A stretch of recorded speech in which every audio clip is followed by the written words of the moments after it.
Hey Richmond, Chris Barrett with Capital City Comfort Solutions, serving the capital city of Virginia and surrounding areas for all of your heating, cooling, electrical, and indoor air quality needs.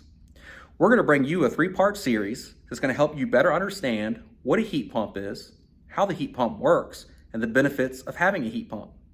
Some of you may ask, what is a heat pump? Well, simply put, a heat pump is an air conditioner that works in reverse. The heat pump works by transferring heat from one area to another through the compression and expansion of refrigerant. In the summer months, heat is absorbed into the refrigerant through the indoor coil, where it then moves to the outdoor coil and it's rejected outside.